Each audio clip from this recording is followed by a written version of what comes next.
Si me estoy poniendo a la orden con usted, no lo estoy haciendo con ninguna finalidad de molestarlo, mucho menos perjudicarlo. Wow, seguro que estaban discutiendo sobre la receta secreta del guacamole perfecto. Porque claro, nada más importante que eso, ¿verdad? ¿Te imaginas recibir una llamada que cambiaría todo? En este vídeo, exploramos la misteriosa e inquietante conversación que el Mayo dirigió a Omar García Harfuch. ¿Qué secretos se revelaron? Prepárate para adentrarte en un relato lleno de intriga, poder y oscuros detalles que te dejarán con más preguntas que respuestas. ¡Comencemos! El aire en la prisión de alta seguridad era denso, cargado con el peso del silencio y la vigilancia constante.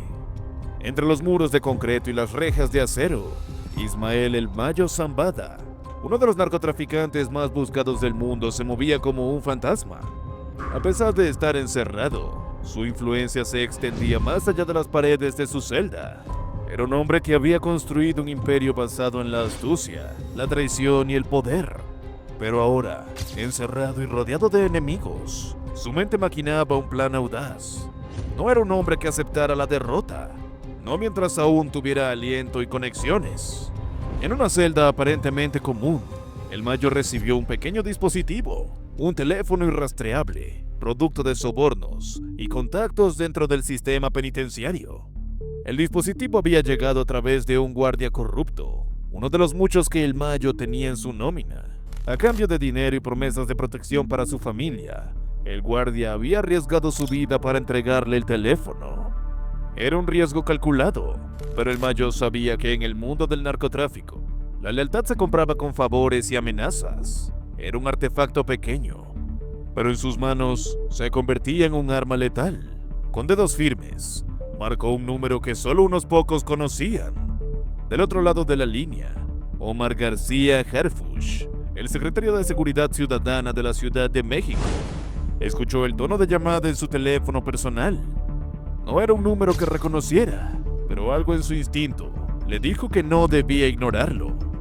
«Hermanito, buenos días», dijo una voz fría, casi burlona, al otro lado de la línea. «¿Cómo estás?» Harfuch se quedó helado. Reconoció esa voz de inmediato. Era el Mayo, el hombre que había intentado asesinarlo en un atentado años atrás. «¿Qué quieres?», preguntó Harfuch tratando de mantener la calma. «Ya salí de prisión», dijo el Mayo, con un tono que mezclaba amenaza y diversión. «Y voy por ti y por Sheinbaum, por lo que me hicieron aquí». La línea se cortó. Harfuch se quedó mirando el teléfono, su mente acelerándose. Sabía que el Mayo no hacía amenazas vacías. Si decía que iba a actuar, lo haría. Inmediatamente activó protocolos de seguridad, reforzó su escolta y alertó a Claudia Sheinbaum, la jefa de gobierno de la Ciudad de México. No podían subestimar a un hombre como el Mayo. Mientras tanto, en la prisión, el Mayo sonreía. Sabía que su llamada había sembrado el caos, pero no era solo una amenaza, era una distracción. Desde su celda, había dado órdenes a su facción, la Malliza, para que se prepararan. No era un hombre que luchara solo, tenía un ejército de sicarios, informantes y aliados en las sombras. Y ahora, con Harfuch y Sheinbaum en alerta máxima, el Mayo movía sus piezas en el tablero. ¿Qué creen que estaba planeando el Mayo desde su celda? Los leo en los comentarios. La Malliza, leal a su líder, comenzó a organizar un convoy. No era una operación cualquiera, era un mensaje. Quería demostrar que incluso desde la prisión, el Mayo seguía siendo una fuerza imparable. Pero Harfuch no era un novato. Había sobrevivido a un atentado antes. Y esta vez, no iba a dejar que el Mayo ganara. Reunió a su equipo, analizó cada posible movimiento y se preparó para lo peor. Días después, en las calles de la Ciudad de México, la tensión era palpable. Harfuch sabía que el convoy de la Malliza estaba en camino, pero no sabía cuándo ni cómo atacaría. Cada esquina, cada vehículo sospechoso era una posible amenaza. Sheinbaum, por su parte, mantenía un perfil bajo, pero su seguridad estaba al máximo. El Mayo había logrado lo que quería, sembrar el miedo. Pero en medio del caos, Harfuch descubrió algo crucial. A través de sus contactos de inteligencia, supo que el Mayo no había salido de prisión. La llamada había sido una artimaña. una forma de distraerlo mientras la Malliza preparaba algo más grande. El verdadero objetivo no solo era él o Sheinbaum, era desestabilizar al gobierno, demostrar que el narcotráfico seguía teniendo el poder. Con esa información, Harfuch actuó. Coordinó un operativo para interceptar el convoy de la Malliza antes de que llegara a la ciudad. En una carretera solitaria, bajo la luz tenue del amanecer, las fuerzas de seguridad enfrentaron a los sicarios. Fue un enfrentamiento brutal, pero Harfuch y su equipo lograron neutralizar la amenaza. De vuelta en la prisión, el Mayo recibió la noticia con una mezcla de frustración y admiración. Harfuch había sido más astuto de lo que esperaba, pero el Mayo no era un hombre que se diera por vencido fácilmente. Sabía que este era solo un round, en una pelea mucho más larga. Hermanito, murmuró para sí mismo mirando las paredes de su celda. Esto no ha terminado. Mientras tanto, Harfuch sabía que la victoria era temporal. El Mayo seguía siendo una amenaza, y el narcotráfico una sombra que no se desvanecería fácilmente. Pero por ahora, había ganado una batalla.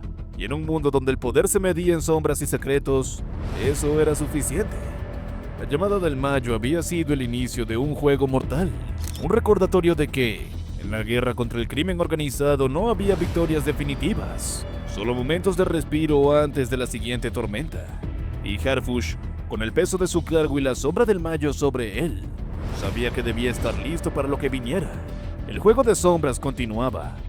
Por otro lado, en las tierras áridas de Sinaloa, donde el sol quema con la misma intensidad que las rivalidades entre los cárteles, una guerra silenciosa, pero brutal se libraba entre dos facciones que alguna vez fueron aliadas, los Mayos y los Chapitos. Lo que comenzó como una disputa por el control de rutas de narcotráfico, se había convertido en un conflicto sangriento, con cada bando buscando aniquilar al otro. Pero esta no era una guerra común, era un juego de poder, traición y supervivencia, donde las lealtades cambiaban tan rápido como las balas volaban. Los Chapitos, liderados por Iván Archibaldo Guzmán, habían sido durante años la facción más violenta y temida del cártel de Sinaloa. Su enfoque agresivo y su desprecio por las reglas no escritas del narcotráfico los habían convertido en enemigos no solo del Mayo, sino también del gobierno mexicano. Ahora, bajo la presión de Estados Unidos, que los acusaba de ser los principales traficantes de fentanilo, el gobierno mexicano había lanzado una ofensiva sin precedentes contra ellos. Operativos militares, capturas de lugartenientes y golpes a sus redes financieras diezmaban su poder. Mientras, los Chapitos luchaban por sobrevivir. Ismael el Mayo Zambada, desde su celda en la prisión de alta seguridad, observaba con atención. Después del fracaso con la llamada Harfuch, el Mayo, un hombre reconocido por su astucia y su habilidad para negociar, vio una oportunidad en el caos y así planeó otro ataque. Si los Chapitos caían, él podría consolidar su posición como el líder indiscutible del cártel de Sinaloa. Pero para lograrlo, necesitaba algo más que fuerza bruta. Necesitaba astucia y aliados en lugares altos. Fue entonces que el Mayo decidió mover sus piezas. A través de contactos corruptos dentro del sistema penitenciario, logró enviar una carta a las autoridades mexicanas. En ella, se presentaba no como un criminal, sino como un garante de la paz. Ofrecía negociar con el gobierno, prometiendo devolver la estabilidad a Sinaloa a cambio de su repatriación desde Estados Unidos. Si me regresan a México, escribió el Mayo, puedo garantizar que la violencia en Sinaloa disminuirá. Pero si no lo hacen, habrá un colapso en el sistema entre México y Estados Unidos. La carta era una mezcla de oferta y amenaza. El Mayo sabía que el gobierno mexicano estaba desesperado por mostrar resultados en su guerra contra el narcotráfico, especialmente con la presión de Estados Unidos. Pero también sabía que su carta no sería suficiente. Necesitaba algo más contundente, algo que demostrara que sus palabras no eran vacías. Fue entonces que lanzó su siguiente movimiento. A través de intermediarios, el Mayo hizo llegar un mensaje a ciertos políticos y funcionarios de alto nivel. Si no era repatriado, comenzaría una campaña de secuestros y revelaría información comprometedora sobre figuras poderosas. No eran amenazas vacías. El Mayo tenía décadas de experiencia en el mundo del narcotráfico y conocía los secretos más oscuros de muchas personas influyentes. El gobierno mexicano se encontró en una encrucijada. Por un lado, no podían ceder ante las demandas de un narcotraficante. Por otro, sabían que el Mayo no era un hombre que hiciera amenazas a la ligera. Si decidían ignorarlo, podían enfrentarse a una ola de violencia sin precedentes. ¿Cómo creen que debería actuar un gobierno cuando enfrenta dilemas éticos y de seguridad como este? Déjame tu opinión. Mientras tanto, en Sinaloa, la guerra entre facciones se intensificaba. Los chapitos, acorralados por los operativos del gobierno y traicionados por antiguos aliados, intentaban mantener el control.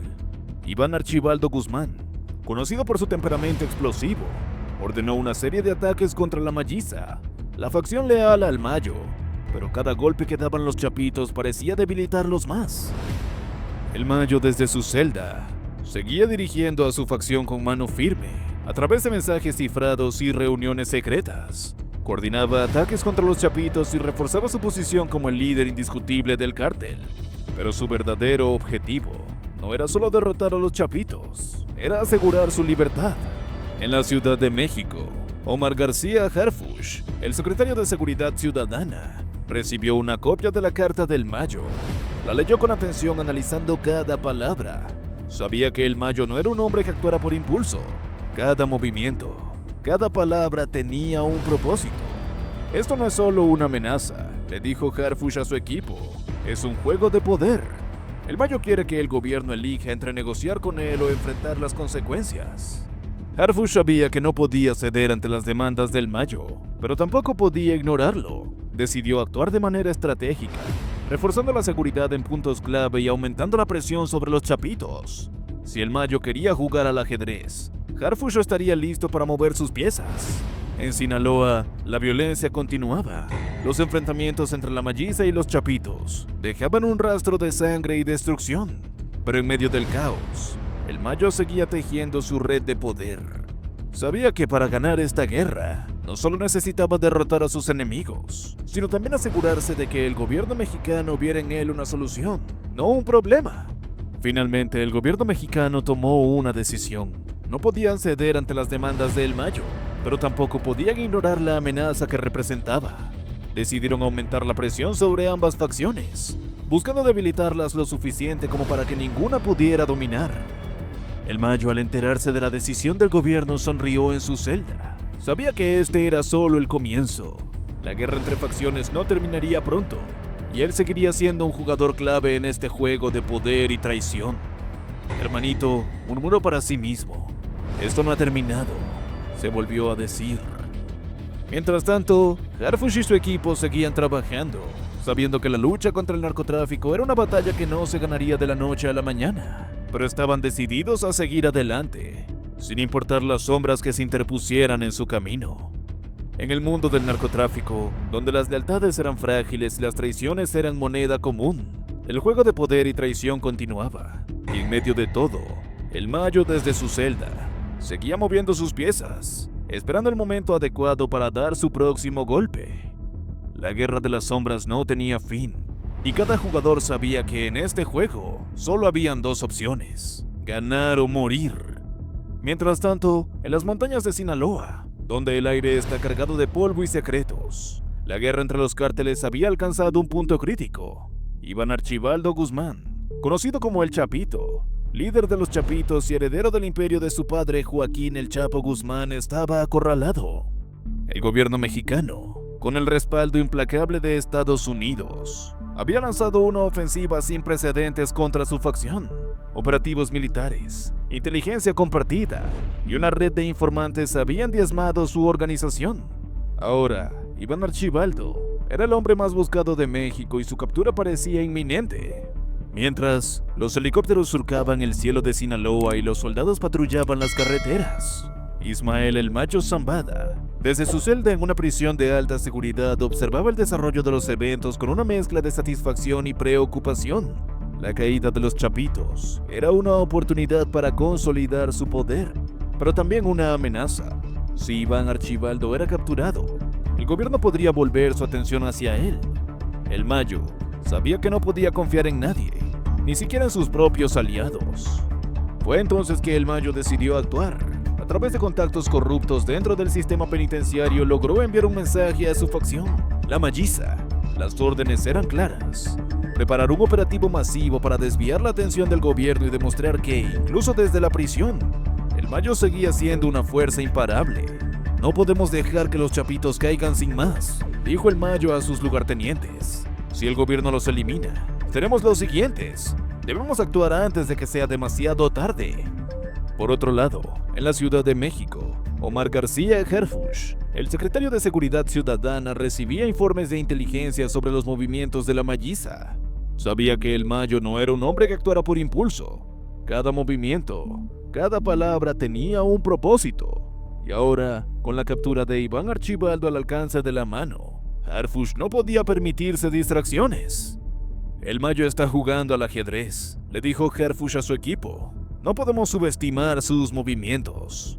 Pronto, los informes confirmaron sus sospechas. La Malliza estaba preparando un golpe, aparentemente para atacar objetivos gubernamentales. Harfuch sabía que este no era un ataque cualquiera, era una distracción, una forma de desviar la atención del operativo contra Iván Archibaldo.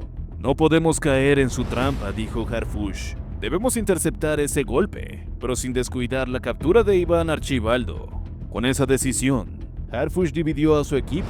Un grupo se encargaría de seguir las pistas que llevaban a Iván Archibaldo, mientras que otro se preparaba para enfrentar a la Malliza.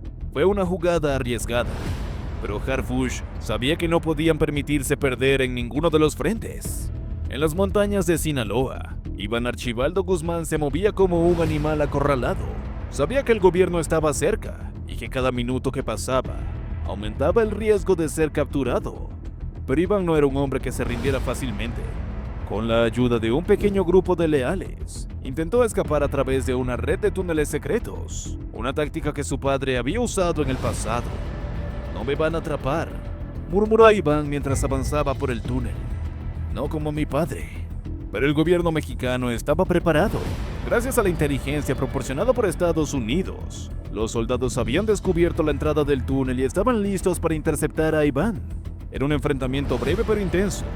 Iván Archibaldo Guzmán fue capturado. Era el final de una era para los chapitos, pero el comienzo de una nueva batalla para el Mayo.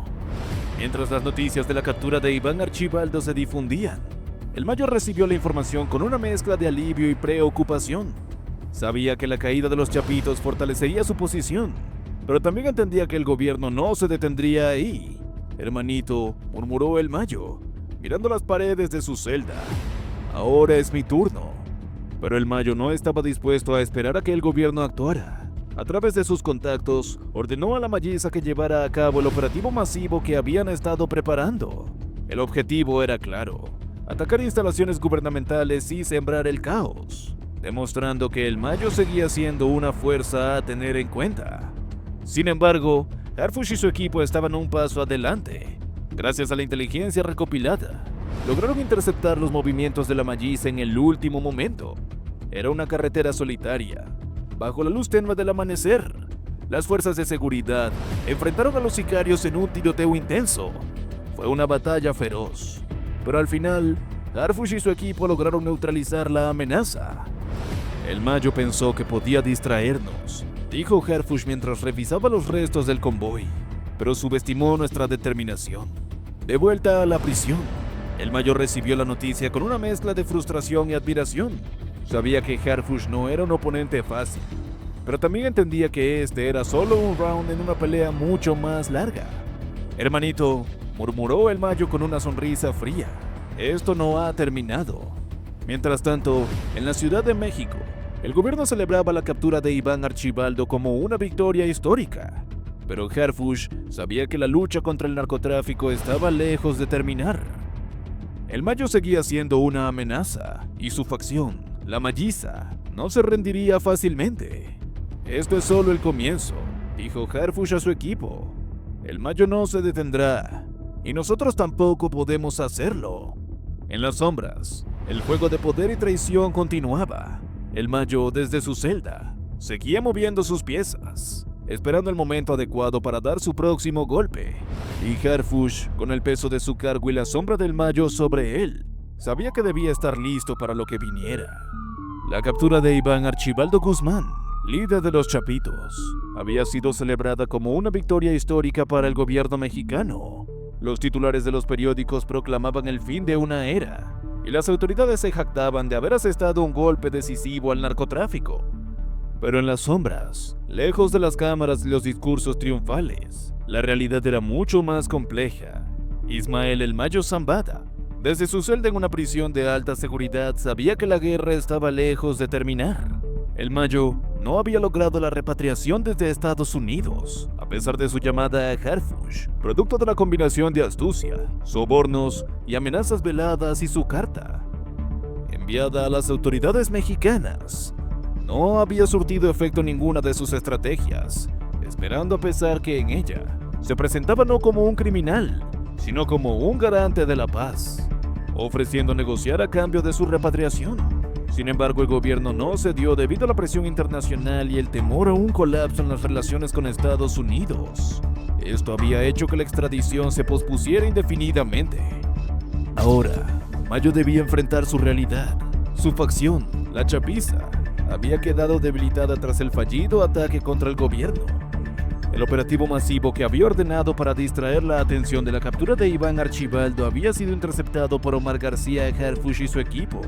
Los convoyes armados habían sido neutralizados y varios de sus lugartenientes estaban muertos o capturados. El Mayo sabía que no podía permitirse más errores. «Hermanito», murmuró el Mayo mirando las paredes de su celda, «esto no ha terminado». Mientras tanto, en la Ciudad de México, Omar García Harfuch reforzaba su posición. La captura de Iván Archibaldo y la neutralización del ataque de la Malliza habían consolidado su reputación como un líder implacable en la lucha contra el narcotráfico. Pero Harfuch no se dejaba llevar por la euforia. Sabía que el Mayo seguía siendo una amenaza latente y que el narcotráfico no desaparecería con la caída de los chapitos. «Esto es solo el comienzo», dijo Harfuch a su equipo durante una reunión. «El Mayo no se detendrá, y nosotros tampoco podemos hacerlo». Harfuch sabía que el Mayo era un oponente astuto y peligroso. Aunque su facción estaba debilitada, el Mayo seguía teniendo contactos en lugares altos y una red de aliados dispuestos a hacer lo que fuera necesario para protegerlo. Además, la captura de Iván Archibaldo había creado un vacío de poder en el cártel de Sinaloa, y el Mayo estaba decidido a llenarlo. En las semanas siguientes, el Mayo comenzó a reconstruir su facción desde la prisión. A través de mensajes cifrados y reuniones secretas, reorganizó a sus sicarios y reforzó las alianzas con otros cárteles. Sabía que no podía confiar en nadie, pero también entendía que la supervivencia dependía de su capacidad para adaptarse. «No podemos darnos el lujo de cometer errores», dijo el Mayo a sus lugartenientes. «Harfuch es inteligente, pero no invencible. Debemos ser más astutos». Mientras tanto, Harfuch y su equipo seguían trabajando incansablemente. Sabían que el Mayo no se rendiría fácilmente y que cada victoria era temporal. Decidieron centrarse en desmantelar la red de corrupción que permitía al Mayo operar desde la prisión. Con la ayuda de inteligencia proporcionada por Estados Unidos, identificaron a varios funcionarios corruptos dentro del sistema penitenciario y los arrestaron. «Cada eslabón que rompemos debilita al Mayo», dijo Harfuch, «pero no podemos bajar la guardia». A pesar de los esfuerzos de Harfuch, el Mayo seguía siendo un enigma. Desde su celda, continuaba moviendo sus piezas en el tablero, esperando el momento adecuado para dar su próximo golpe.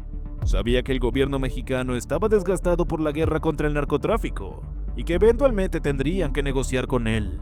«El tiempo está de mi lado», pensó el Mayo. «Solo necesito ser paciente». Mientras tanto, en las calles de Sinaloa, la violencia continuaba. Aunque los chapitos habían sido debilitados, otras facciones comenzaban a surgir buscando llenar el vacío de poder. El narcotráfico, como una hidra de múltiples cabezas, parecía imposible de erradicar. Harfuch sabía que la lucha contra el narcotráfico no tenía fin. Cada victoria era seguida por nuevos desafíos, y cada derrota del enemigo era solo temporal. Pero estaba decidido a seguir adelante, sin importar las sombras que se interpusieran en su camino. «No podemos rendirnos», dijo Harfuch a su equipo. «El futuro puede ser incierto, pero nuestra determinación no puede flaquear». En las sombras, el Mayo sonreía. Sabía que el juego de poder y traición continuaría, y que él seguiría siendo un jugador clave. Desde su celda, miró hacia el futuro con una mezcla de cautela y determinación.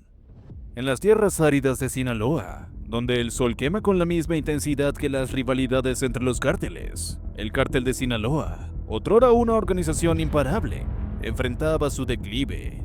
Lo que alguna vez fue un imperio unificado bajo el mando de Joaquín El Chapo Guzmán, ahora estaba fracturado, dividido entre traiciones, venganzas y con la presión implacable de los gobiernos de México y Estados Unidos. El aire mismo parecía cargado de tensión, como si la tierra supiera que el fin de una era estaba cerca. Ismael El Mayo Zambada, desde su celda en una prisión de alta seguridad, observaba el panorama con una mezcla de resignación y determinación. Aunque físicamente confinado, su mente seguía siendo tan aguda como siempre. Sabía que el cártel de Sinaloa ya no era lo que era. La captura de Iván Archibaldo Guzmán, líder de los Chapitos, había sido un golpe devastador para la facción rival, pero también había dejado un vacío de poder que otras organizaciones criminales estaban ansiosas por llenar. Para El Mayo, su facción, la Mayiza, estaba debilitada tras el fallido ataque contra el gobierno, y muchos de sus lugartenientes estaban muertos o capturados. Aunque seguía siendo un jugador clave en el juego del narcotráfico, su futuro era incierto. En la Ciudad de México, Omar García Harfuch, el secretario de Seguridad Ciudadana, reflexionaba sobre los recientes eventos. La captura de Iván Archibaldo había sido una victoria significativa, pero Harfuch sabía que la lucha contra el narcotráfico estaba lejos de terminar. El cártel de Sinaloa podía estar en declive, pero otras organizaciones criminales estaban listas para tomar su lugar. Harfuch sabía que El Mayo seguía siendo una amenaza, aunque estaba en prisión. Su influencia se extendía más allá de los muros de su celda, a través de contactos corruptos y mensajes cifrados. El Mayo continuaba dirigiendo a su facción, reorganizando sus fuerzas y buscando nuevas alianzas. Mientras tanto, en las montañas de Sinaloa, la violencia continuaba. Aunque los Chapitos habían sido debilitados, otras facciones comenzaban a surgir buscando llenar el vacío de poder. En las calles de Sinaloa, la gente comenzaba a sentir el impacto del declive del cártel. La violencia, aunque aún presente, ya no era tan abrumadora como antes, pero la paz era frágil, y todos sabían que cualquier momento de calma podía ser interrumpido por un nuevo estallido de violencia. El cártel de Sinaloa ya no es lo que era, dijo un anciano en un pueblo remoto, pero el mal sigue aquí. El Mayo desde su celda sabía que el futuro era incierto, aunque seguía siendo un hombre poderoso. Entendía que el mundo del narcotráfico estaba cambiando. Las lealtades eran más frágiles, las traiciones más comunes y la presión de los gobiernos más intensa. Pero incluso él sabía que el fin estaba cerca. El cártel de Sinaloa, otrora una organización imparable, estaba en declive, dividido entre traiciones, venganzas y la presión de los gobiernos de México y Estados Unidos. Su futuro era incierto. El caso del imperio del cártel de Sinaloa era una realidad, pero en las sombras, las batallas continuaban. Y en medio de todo, El Mayo desde su celda seguía moviendo sus piezas, esperando el momento adecuado para dar su próximo golpe. Y en las calles de Sinaloa, donde el sol quemaba con la misma intensidad que las rivalidades entre los cárteles, el futuro seguía siendo incierto. Hemos llegado al final de este vídeo lleno de intriga y revelaciones, en un escenario donde el poder se maneja entre sombras y traiciones. Cada detalle puede ser crucial. Si esta historia te mantuvo al borde del asiento y quieres seguir explorando los misterios del narcotráfico, no olvides suscribirte y activar la campanita para estar al tanto de nuestros próximos contenidos. Cuéntanos en los comentarios, ¿qué crees que depara el futuro en este complejo juego de poder? ¡Hasta pronto!